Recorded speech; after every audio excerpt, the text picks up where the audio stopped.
Hi, this is Pastor Miller. I just wanted to share some thoughts with you about what's happened over the past few months as it relates to police brutality and where the church fits into this narrative of social justice.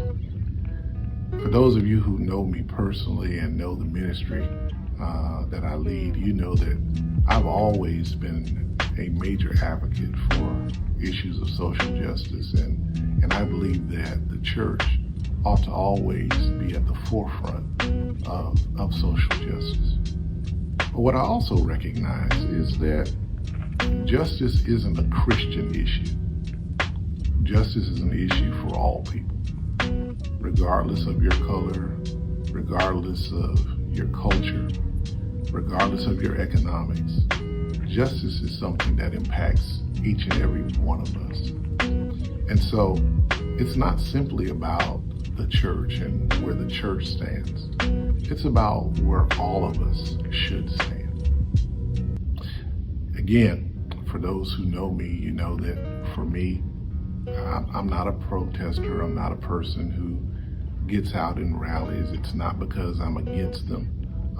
It's because personally, I'm a person who wants to be in the room where those decisions get made. I want to talk to the people who have the authority to make the kinds of decisions that impact the lives of others.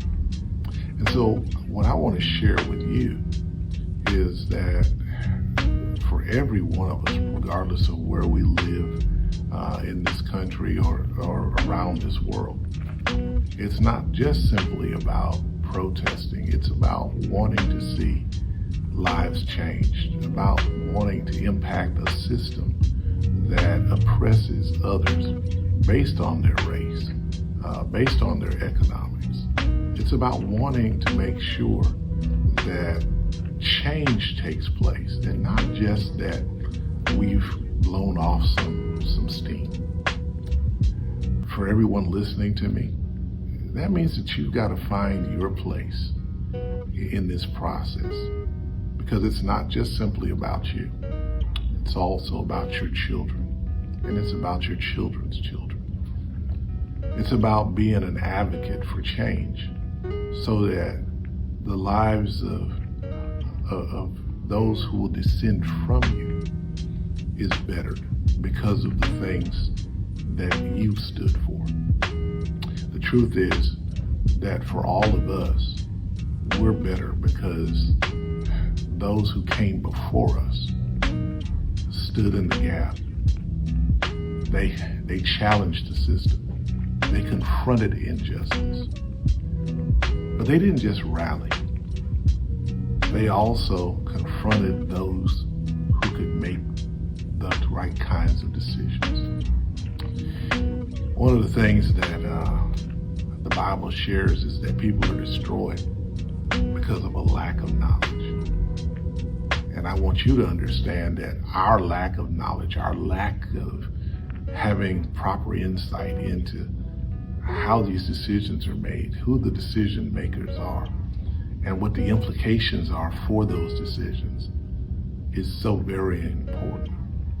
We have to become knowledgeable about how things are done, whether it's in the city, in the county, in the state, or at the federal level. Because oppression doesn't start at the federal level. It is something that starts at the local level. And we've got to be about more than at election time. Officials who want our votes coming by and waving their hands at us and then not coming back again until election time. We've got to hold them accountable. We've got to confront them about the positions they take, the votes that they've taken, about the policies that they advocate for. Whether that has to do with policing or whether it has to do with the affordability and the availability of housing, employment opportunities. You can run the gamut and you can see how Literally, we become oppressed because those who are making decisions don't have our interest at heart. It matters who sits on the school board. The education of your children and my children is going to determine their future. It matters whether or not they're directing the kinds of resources to Title I schools that those schools need in order to help disadvantaged children. Because more often than not, those children look like you and me. What I'm telling you is that our lack of knowledge creates the very destruction that we see each and every day. I shared earlier with some pastors that when we look around and we see how our communities are becoming more gentrified, and for me, it's not about whether or not people of other colors come and live in our communities. For me, the concern is, where do my people go? What communities are available to them? And so understanding how our lives are impacted becomes so vitally important. What I'm challenging everyone listening to me to do today is to start becoming more informed. Find out what these candidates stand for. Challenge them about the positions that they're taking. Challenge them about the people they support. Because at the end of the day, everyone needs to be held accountable. Again, I'm all about righteous anger, but I believe that righteous anger should lead to tangible results. That at the end of the day, we want to see change take place, which means we also need to have a vision for what that change ought to look like. What does better policing look like? What does a better education system look like? What does affordable housing look like? If we don't have a vision for ourselves, what we do is we allow others to impose their vision on us. We got to make up our minds now. I'm not going to let someone else determine what my future looks like. I'm going to make those determinations myself. I want not just what's best for me, but what's best for my children and for my community. Matter of fact, along those same lines, I need to share with you that community has to be about more than your household. It has to be about something so much bigger. When I think about this church, I realize that this church is a part of a community. And that if the community suffers, the church suffers. If the community is being oppressed, the church is experiencing oppression. And so for me, it's always about confronting systems. It's always about calling out wrong wherever I see it and whoever is doing it. At the end of the day, your political affiliation, while I have one, that's not a determining factor. Because whoever's oppressing me, regardless of whether it's a D or an R behind them, they're still an oppressor. And they still need to be held to account. I'm challenging you today to not just say how bad things are, but to make up your mind, I'm going to do something about it. That means showing up at the commission meetings, showing up at the school board meetings, showing up at the PTA meetings. Don't just show up when something is going wrong with your kids. Show up so you'll know what's happening at that school and how it's going to impact your kids. Become a vibrant part of community. Because if it's impacting other kids, guess what? It's going to impact your child as well. It's a challenge for all of us.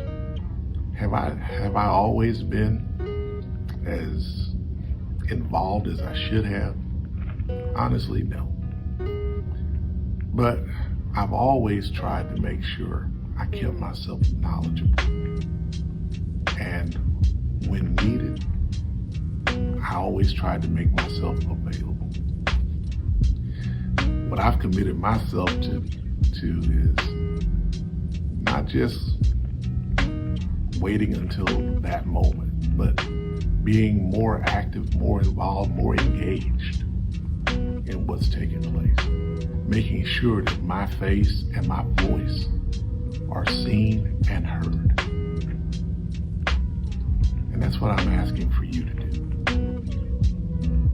Be seen, be heard, but make sure that when you're heard, you know what it is you're speaking about, what those issues are, and you have a vision for what changes need to be made. That's what's going to happen in the future to change the direction that we see things moving in. What's going to happen is that people are going to coalesce around a vision. And the question is it going to be your vision? Or is it going to be their vision? You got to make sure that it's the vision that changes the direction for you, your children, and your community. I began by saying, it's not about people of faith. I'm going to end with that same thing. It's not about whether you come to this church or go to any other church. It's not about whether you're a Christian or a Muslim or whatever, or no faith at all. It's about justice. It's about living in a place where I'm treated not based on my color, but based on the fact I'm a human being. And that has nothing to do with what you believe. It just has to do with people valuing you for being a human being. I hope someone has heard me today. I hope somebody's been inspired to do something, to become that difference maker, that agent for change that our communities are in need of. I've already made myself available and I've already committed myself to this process. I'm hoping you'll join me in that effort, whether you live in Sarasota or in Syracuse. Wherever you are, I hope you'll join in an effort to become that difference maker. Be blessed until we can talk again.